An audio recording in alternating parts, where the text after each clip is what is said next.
అయోధ్యలో ఒక అతను ఉండేవాడు. సో తను చాలా బద్ధకంగా ఉన్నాడనమాట, చాలా లేజీ. సో ఎల్లప్పుడు తను భోజనం తినుకోవాలి, భోజనం తినాలి, పడుకోవాలి, పని ఏం చేసేవాడు కాదు. సో మొత్తం మీద ఆ ఇంట్లో ఉన్న వాళ్ళందరికీ విసుకొచ్చేసి, బాబు నువ్వు ఏదైనా ఆశ్రమం జాయిన్ అయిపో, ఎలాగో ఇంట్లో ఏం పని చేయట్లేదు, మాకు నీతో బెజార్ వచ్చేసింది. సో మొత్తం మీద తను అనుకున్నాడు, సరే అయితే నేను ఏదో ఒక ఆశ్రమం జాయిన్ అయిపోతాను ఎందుకు అని. తను వెతుకుంటున్నాడు అయోధ్యలో ఏ ఆశ్రమం జాయిన్ అవ్వాలి ఎక్కడికని. మొత్తం మీద ఒక ఆశ్రమంలో తను ఏం గమనించాడంటే, ఓ గురుగారు ఉన్నారు. ఆ గురుగారు చాలా లావుగా ఉన్నారనమాట. తను అనుకున్నాడు, ఈ గురుగారు బాగున్నారు, లావుగా ఉన్నారు, బహుశా ఈ ఆశ్రమంలో మంచి భోజనం పెడుతున్నారు, ఇక్కడ జాయిన్ అయిపోతే బాగుంది. కొంతసేపు తర్వాత గురుగారు శిష్యులు వచ్చారు, వాళ్ళు కూడా లావుగా ఉన్నారు. తనకి కన్ఫర్మ్ అయిపోయింది, ఇది బాగుందండి, ఇక్కడ నేను జాయిన్ అవుతాను, భోజనం బాగా పెడతారని. వెళ్ళాడు గురుగారి దగ్గర, నేను మీ ఆశ్రమం జాయిన్ అవుతాను, కానీ నాకు ఒకటే, భోజనం ఎన్నిసారి పెడతారు? సో గురుగారు అన్నారు 2 times. 2 times నాకు సరిపోతుంది, నాకు 3 times కావాలంటే గురుగారు అన్నారు, పొద్దున ఇస్తారు కదా, అదే నువ్వు మధ్యాహ్నంకు ఉంచు, ఏం ప్రాబ్లం లేదు. తనకి చాలా హ్యాపీ అనిపించింది, చాలా బాగుంది ఈ ఆశ్రమం, అసలు పొద్దున మధ్యాహ్నం సాయంత్రం తినాలి, భజన చేయాలి, గురుగారు ఏదో వాహిస్తూ ఉంటారు, అది వినాలి, ఆయన హ్యాపీ అయిపోతారు. 15 రోజులు గడిచిపోయింది, చాలా ఆనందంగా ఉంటున్నాడు. 15 రోజుల తర్వాత ఒకరోజు పొద్దున ఏం చూశాడంటే, వంట ఏం అవ్వట్లేదు, అక్కడ ఏం జరగట్లేదు, వంట గదిలో ఎవరు లేరు, అందరు ఏదో జపం చేస్తున్నారు. సో తన అడుగుతున్నాడు అందరికీ, ఏంటండి ఈరోజు ఏం వంట చెయ్యరండి? సో అప్పుడు వాళ్ళు చాలా కోపంతోనే, అవే ఈరోజు ఏకాదశి. ఏకాదశియా అంటే నాకెవరు చెప్పలేడండి, ఏకాదశి అంటే ఏంటి తెలియదా, ఏకాదశి అంటే ఈరోజు భోజనం ఉండదు అని. అప్పుడు తను చాలా కోపం అయిపోయాయి, ముందు చెప్పవలసింది అలాంటప్పుడు భోజనం, నేను ఇంకేదో ఆశ్రమం చూసుకుంటాను. బాబు నువ్వు ఏ ఆశ్రమం వెళ్ళినా ఏకాదశి రోజు తినకూడదు.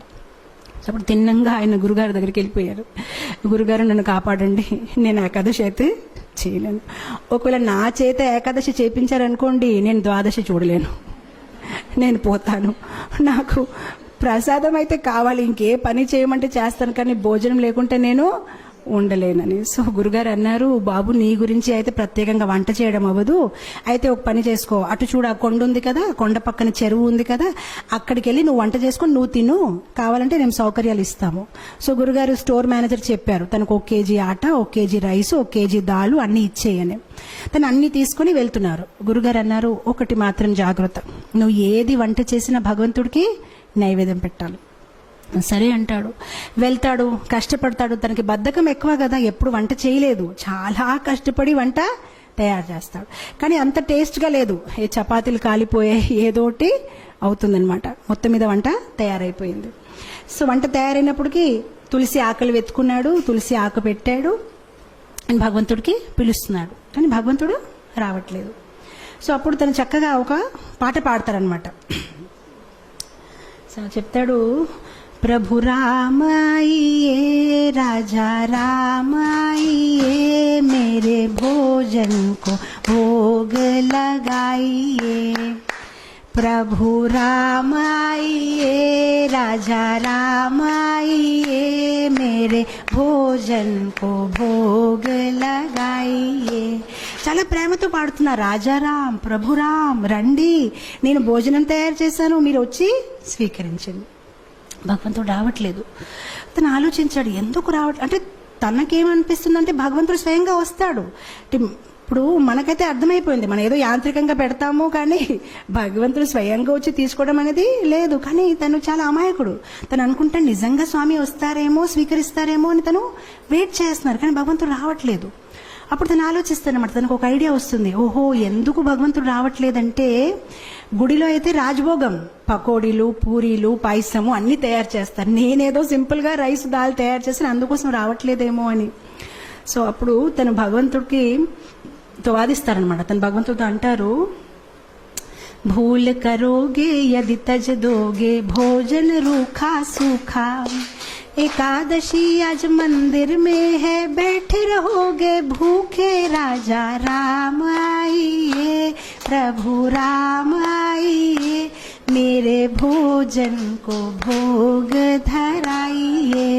సో తను అంటాడు, బహుశా మీరు అనుకుంటున్నారు ఇతని దగ్గర ఎందుకు వెళ్ళాలి, నేను చక్కగా గుడికి వెళ్ళి అక్కడ పూరీలు పకోడాలు తింటాను, కానీ తప్పు చేస్తున్నారు, గుడిలో ఏకాదశి ఉంది, ఆకలిగా కూర్చుంటారు, ఏమీ దొరకదు, కనీసం నేను ఎంతో కొంత పెడుతున్నాను, వచ్చి తీసుకోండి, అది కూడా మిగలదు అని. ఎప్పుడైతే ఇలా పాడడం మొదలు పెట్టారు భగవంతుడు నవ్వు వస్తుంది. సో భగవంతుడు సీతామాతతో అన్నారు, సరే రా తినేసి వద్దామని. సో సీతామాతని తీసుకుని భగవంతుడు వెళ్తారనమాట అక్కడ నైవేద్యం తీసుకోవడానికి. ఎప్పుడైతే భగవంతుడు వస్తారో తను భగవంతుని చూసి ఆనందించడు. తను సీతామాత వైపు చూసి ప్రసాదం వైపు చూస్తాడు, సీతామాత వైపు చూసి ప్రసాదం వైపు చూస్తాడు. తను ఆలోచిస్తాడు, నేను ఒక్కరిని పిలిస్తే ఇద్దరు వచ్చేసారేంటి. సో ప్రసాదం వైపు సీతామాత, ప్రసాదం అప్పుడు శ్రీరాముడు అడుగుతారనమాట, నీకు ఆనందంగా లేదు? ఆనందంగానే ఉందండి, రండి కూర్చోండి అంటాడనమాట. మనసులో ఆలోచిస్తారనమాట, ఒక్కరిని పిలిస్తే ఇద్దరు వచ్చారు, సరిపోదేమో భోజనము, నాకు వీళ్ళు ఏకాదశి చేపించే ఉంటారేమో ఈరోజు అని. సో మొత్తం మీద భోజనం పెడతారు, వాళ్ళిద్దరు తింటారు, హ్యాపీగా వెళ్ళిపోతారు, తిని ఏకాదశి చేసుకుంటారు. ఎందుకంటే ఇంకేం మిగిలేదు. ఇంకో 15 రోజులు గడిచిపోతాయి, మళ్ళీ ఏకాదశి వస్తుంది. ఈసారి తన గురుగారికి చెప్తాడనమాట, గురుగారు 1 కేజీ ఆట సరిపోవట్లేదు, 2 భగవాన్లు వస్తున్నారు, మీరు 1 భగవాన్ 2 వస్తున్నారు, ఇంకా కొంచెం ఇవ్వండి. గురుగారు అనుకుంటారు, తిని కొంచెం లావుగా ఉన్నాడు కదా, భోజనం ఎక్కువ కావాలి, ఏం మాట్లాడుతున్నారు ఏంటో, సరే తీసుకువెళ్ళి ఇంకా కొంచెం ఆట, ఇంకా కొంచెం దాలంటారు. ఈసారి తీసుకువెళ్తాడు, చక్కగా వంట చేస్తాడు, తులసి ఆకులు పెడతాడు, మళ్ళీ స్టార్ట్ చేస్తాడు. ఈసారి భజన్ మార్చేస్తాడు. రాజా రామాయే సీతా రామాయే మేరే భోజన్ కో భోగ ధరాయే. ఈసారి ఇద్దరిని పిలిచాడు, రాజారామ రండి, సీతారామ రండి. భగవంతుడు ప్రత్యక్షం అయిపోతారు. కానీ ఈసారి లక్ష్మణ్ని తీసుకొస్తారు. సో భగవంతుడు అంటారు, నీకు ఆనందంగా లేదా? మేము వచ్చేసామంటే ఆనందంగానే ఉందండి, కానీ లక్ష్మణ్ వైపు చూస్తారు, ప్రసాదం వైపు చూస్తారు, లక్ష్మణ్ వైపు చూస్తారు. ఇద్దరిని పిలిస్తే 3 వచ్చారు. ఈసారి కూడా నా ఏకాదశి అయిపోయింది, నాకేం మిగలదు అని. అయితే రండి కూర్చోండి, భోజనం పెడతానని భోజనం పెడతారు, భగవంతుడు తింటారు, వెళ్ళిపోతారు. తను అనుకుంటారు, సరే అయితే నెక్స్ట్ టైం నుంచి 3 పీపుల్. మళ్ళీ వెళ్తారు గురుగారి దగ్గర, గురుగారు కొంచెం ఇది సరిపోవట్లేదు. సరే గురుగారు ఒప్పుకుంటారు, సరే ఇవ్వండి, మేబీ సాయంత్రం పూట మళ్ళీ తింటాడేమో అని. ఈసారి మళ్ళీ పాటలు పాడడం, ఏకాదశి రోజు వెళ్ళాడు, వంట చేశాడు, తులసి పెట్టాడు. రాజా రామాయే సీతారామాయే లక్ష్మణ్ సాథ్ లాయియే మేరే భోజన్ కో భోగ్ ధరాయియే. వచ్చేస్తారు సీతారాం, లక్ష్మణ్ అండ్ హనుమాన్. ఇతను మళ్ళీ భోజనం వైపు చూస్తారు, హనుమాన్ వైపు చూస్తారు, భోజనం వైపు చూస్తారు, హనుమాన్ వైపు చూస్తారు. ఇదేం పద్ధతి కాదు. ఒక్కరు పిలిస్తే ఇద్దరు, ఇద్దరు పిలిస్తే ముగ్గురు, ముగ్గురు పిలిస్తే నలుగురు. శ్రీరాముడు మళ్ళీ అడుగుతారు, నీకు సంతోషంగా లేదు? చాలా సంతోషంగా ఉంది, రండి కూర్చోండి అంటాడు, భోజనం పెడతాడు. ఈసారి ఎప్పుడైతే సీతారాం ప్రసాదం అన్ని తినేసి వెళ్ళిపోతున్నారు, అప్పుడు తను అడుగుతాడు, ఏమంటే ఏం అనుకోకపోతే నెక్స్ట్ టైం ఎంతమంది వస్తారండి? మీరు ముందు నుంచి చెప్తే నేను కొంచెం, అంటే నాకు 4 ఏకాదశులు అయిపోయాయి, కనీసం నేను కొంచెం ఎక్కువ తెచ్చేస్తానంటే శ్రీరాముడు ఏం చెప్పరు, నవ్వుతూ వెళ్ళిపోతారనమాట. తను ఆలోచిస్తారు, సరే నేను ఏదో ఒకటి చెయ్యాలి, ఎందుకంటే కుటుంబ సహితం వచ్చేస్తున్నారని. మనం మ్యారేజ్ కార్డులో కూడా ఒకటి పెడితే ఒకటే వస్తారు, కానీ ఇద్దరు ఇదేంటి ఇలా ఉందని. తర్వాత ఏకాదశి రోజు మళ్ళీ గురుగారు చెప్తారు, నాకు 10 కేజీ ఆటలు కావాలి, 10 కేజీ రైస్ కావాలి. గురుగారు అనుకుంటారు, ఇదేదో ప్రాబ్లం ఉంది, బహుశా తను అమ్మేస్తున్నాడేమో, ఎంత ఎవరు తినలేరు, తప్పకుండా అమ్మేస్తున్నాడు. సో గురుగారు అంటారు శిష్యులతోనే, పర్వాలేదు తను అడిగింది ఇచ్చేయండి, తర్వాత మన పని చూద్దామని ఇచ్చేస్తారు. ఇప్పుడు గురుగారు అంటారు శిష్యులతోనే, మనం ఏం చేద్దామంటే కొంతసేపు తర్వాత వెనక వెళ్ళి చూద్దాం, ఎక్కడ అమ్ముతున్నారు, ఏ షాప్లో వెళ్ళి అమ్ముతున్నాడు. ఈసారి వెళ్ళాడు, తను సామాన్లన్నీ దింపాడు, కానీ వంట చేయలేదు. వంట చేయకుండా పాటలు పాడడం మొదలుపెట్టారు. సీతారామాయే రాజా రామాయే లక్ష్మణ సాథ్ లాయియే హనుమాన్ లాయి మేరే భోజన్ కో భోగ ధరాయియే. వచ్చారు సీతారామ లక్ష్మణ్ హనుమాన్ భరత్ శత్రుఘ్న కౌశల్య సుమిత్ర కైకేయి మొత్తం పరివార కుటుంబం అందరూ వచ్చేసారనమాట. సో అప్పుడు వచ్చేసి, బాబు మేము వచ్చేసామని. సో అతను అందరు లెక్క పెట్టుకుంటున్నారు, వచ్చారు, చాలా మంది వచ్చారు. సో ఇప్పుడు భగవంతుడు అన్నారు, ప్రసాదం ఎక్కడుంది? సో అప్పుడు తిని అన్నాడు, నేనెందుకు వంట చేయాలి, నేను చేస్తాను, మీరు తినేసి వెళ్ళిపోతారు, నాకేది మిగిలదు, అదిగో అక్కడ ఉంది, మీరు వంట చేయండి, తినేసి వెళ్ళిపోండి, ఎలాగో నాకేమి దొరకదు, గత కొన్ని ఏకాదశి నుంచి నేను ఏకాదశి చేస్తున్నాను, అక్కడ ఉంది, వంట చేసి తినేసి వెళ్ళిపోండి. ఇంకా తనకి కోపం వచ్చేసి చెట్టు కింద పడుకుంటాడు, ఇంక లాభం లేదు, వీళ్ళు ఎప్పుడు చెప్పినా మొత్తం కుటుంబం తీసుకు వచ్చేస్తారు. సో శ్రీరాముడు అంటారు సరే అయితే. సో శ్రీరాముడు కూరగాయలు వస్తున్నారు, సీతామాత వంట మొదలు పెట్టారు, లక్ష్మణ్ కర్రలు తీసుకొచ్చారు, హనుమాన్ పండు తీసుకొని వస్తున్నారు, అందరు బిజీ అయిపోయారు.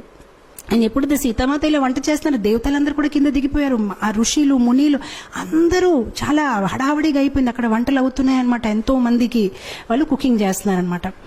అండ్ అదే సమయంలో అక్కడ గురుగారు వచ్చారు శిష్యులతోని, అంటే చూద్దాం ఇతను ఏం చేస్తారని. కానీ గురుగారికి ఏమీ కనిపించట్లేదు. ఆయనకి ఎలా కనిపించిందంటే చెట్టు కింద ఇతను పడుకొని ఉన్నాడు, ఆ సామాన్లు అక్కడ పడేస్తున్నాయి. సో అప్పుడు గురుగారు తను లేపి చెప్తున్నారు, నువ్వు చెయ్యవా వంట, ఏం చేస్తున్నావని. సో అప్పుడు శిష్యుడు చెప్తారు, మీకు కనిపించట్లేదా, ఇంతమంది వంట చేస్తున్నారు, ఇగో చూడండి సీతామాత ఏం చేయి, ఇగో చూడండి ఇదేమవుతుందని. అప్పుడు గురుగారు అంటే నాకేమీ కనిపించట్లేదు. సో అప్పుడు తను కోపంతో శ్రీరాముడు చెప్తారు, మీరు కనిపిస్తారా లేదా, లేదంటే నా మీద ఆయనకి సందేహం ఉంటుంది, కనిపించండి అని చెప్తారు. సరే కనిపిస్తామంటే అందరు కనిపిస్తారనమాట. సో అప్పుడు అందరు కనిపిస్తే గురుగారు ఇంకా కళ్ళల్లో నీళ్ళు వచ్చేసి, నేను ఎన్ని సంవత్సరాల నుంచి శ్రీరాముడిని పూజిస్తే నాకు దొరకలేదు, కానీ నీ ఒక సరళ స్వభావం, నీ ఒక అమాయకత్వం చూసి భగవంతుడు వెంటనే ప్రత్యక్షమయ్యారని ఆయన ఏడ్చి ఆ శిష్యుడిని కవగలించారనమాట. సో ఇక్కడ భగవంతుడు మన ఒక సరళ స్వభావం, మనలో వినయం ఎంత ఉంది, మనలో అమాయకత్వం ఎంత ఉంది. భగవంతుడికి కాంప్లికేటెడ్ పీపుల్ ఇష్టం లేదు. మనలో జ్ఞానం ఎక్కువ ఉంటే బహుశా భగవంతుడు నన్ను ఇష్టపడతారనేది కాదు, మనలో ప్రేమ ఎక్కువ ఉంటే భగవంతుడు మనని ఇష్టపడతారు. సరళంగా ఉండాలి. చెప్పాలంటే భగవంతుడికి ఎలాంటి పీపుల్ ఇష్టం, చైల్డ్ లైక్ ఇన్నోసెన్స్. ఎవరిలో అయితే ఎక్కువ హిపోక్రసీ, ఎక్కువ ఆలోచనలు లేదు, చాలా సింపుల్గా సింపుల్ హార్టెడ్ ఉంటారు, అలాంటి వాళ్ళని భగవంతుడు ఇష్టపడతారు.